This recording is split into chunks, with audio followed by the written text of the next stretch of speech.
If working harder was the answer, I should have been a millionaire years ago. I worked 80, 100 hours a week for over a decade, missed birthdays, missed funerals, did everything people told me to do, and still couldn't break 7 figures. In this video, I'll show you the exact shift that took me from good but stuck to undeniable, without grinding harder. Today, I help business owners build teams and systems that get results without them doing everything themselves. And clients come to me because 5 other people already told them I'm the one. So the real question is this: what's the difference between being good and being so undeniable they can't ignore you? Let me show you. Point number 1, what's the difference between good and undeniable in the Tony Robbins Plug group? I was like, what did I do that make everybody want to work with me? I realized that because I have the heart, working with me is easy. I tell them, I really care about you, I love you, and I'm gonna do whatever it takes. And that commitment, the other person really understand and feel it, that really makes a huge difference when I am doing the work. And I think that's a big difference between good and undeniable. I tell them, I'm gonna take care of you no matter what. When doing our program, we tell them we have unlimited replacement, right? So if it doesn't work, it doesn't cost you anything. I speak with certainty. I become undeniable. I focus on one client at a time and make sure they know I am with them. And that's what I talk about right now. I'm your business partner. I help you grow, because if you're not growing, I can grow, right? I consistently doing the same thing over and over again and consistently delivering what my client wants. So now instead of just good, I am undeniable good. And on top of that, I get a lot of virtual assistant. I have a lot of checkpoints for all the people. If one failed, the other one's going to catch up. But the whole key is that the customer experience is always so phenomenal without me doing a lot of the work. Did you get that? That I can consistently going to learn and get better myself. Number 2, this is one thing I learned from Tony Robbins. He said, effort versus result. Clients want result. They do not want effort. This is one thing I train my virtual assistant all the time. I said, if one day I tell you, I am trying to pay you, I have tried for a week, but the money is not in your bank account, are you gonna be okay? They're like, no, I'm not gonna be okay. I say, exactly. Your clients is exactly the same. You can put a lot of effort into social media, into video editing, into following with the thing. But if the thing is not done, right, the money's not in bank account, that doesn't mean anything. There's no result. They would not like that. First couple times, because we are all good people, they were like, yeah, it's fine, I'll pay you, no problem. But eventually, they're just gonna fire you. Same with business. If I promise something to clients, I will deliver. If I cannot, I'm always communicating with them and make sure they get the result. If not, we'll let them know that we have putting the effort, but our company is always result-based. We want the money in the bank account. Same with the client. Question is, how do you duplicate more time so that you can deliver all the result for your people? And what I always talk about in my YouTube channel too, how can McDonald deliver so well? McDonald doesn't have the best burger, and the burger tastes exactly the same because there is certainty. So again, the focus in how can you produce consistent results? Even if that is not the best, but at least consistently, not the effort to make it work. Point number 3, create a system, a machine, not a mess.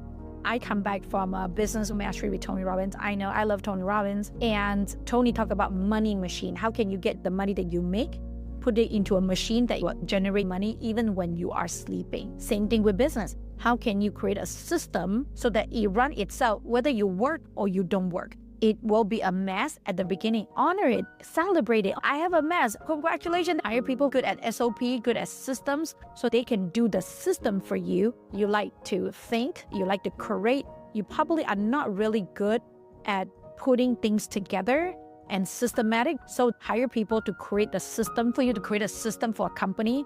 Your company have to have at least 3 people. If one go east, one go west, that's not a system. But if one go east, 2 go west, that is starting to have a system. That's why I always tell my client that whenever you're hiring, you should have at least 2 people, maybe 2 virtual assistants if you are one owner. So together that's 3. So that way there's collaboration, and you also can see what is the clashes, what is working, what is not working.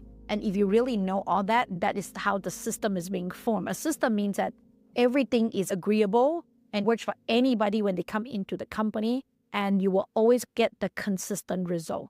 And that is a system. You start from a mess. Celebrate that you have a mess. You don't have an SOP. Small business owner, you don't have an SOP. Your SOP change all the time. The business is usually very messy, and that's how you grow. That's how we grow. That's how I grow. Same with your client. good, they can solve their problem, then they don't need you. They will not have to pay you. Like my business, I have a virtual assistant agency. If they know how to delegate, find the right people consistently, they don't need me anymore. Number 4, I talk about hiring all the time. Hiring leverage, not labor. One thing that I love about my VA agency is that we only hire people who help us, who think like us, who has the right personality. I do not hire VA robot where you push a button to do a little thing. That stressed me out. People say, how do you find those people? I don't know. Everybody's different. The goal is not to hire someone and be it. You want to hire talent. The person doesn't have to be super brilliant, but they have to have the heart. They have to be responsible. They have to speak out when they have a thought. They have to be fast-paced. Look into some of the things that you like. And also, if you do not have done your personality profile yet, you don't necessarily know about yourself, then sometimes it's really hard to hire people. How much can you know in 10, 15 minutes, right? Get your personality test done to know yourself, and then get the people you hire to get their personality things done, whether you're looking for somebody like you or somebody that's different. That will help you not hire 50% of the people that you wanted to hire. Does it make sense to you? If you don't, just type below. I will give you the understand.me link created by my coach, Russell Brunson. I want you to know that that was one of the easiest places to figure out who you are. And then I realized that I am not good with making decisions. So what do? I hear Monique, who is really good at making decisions. I love that, because then I will feel less stress. This is one thing that I learned from Myron Golden. Share proof like a boss. What does that mean?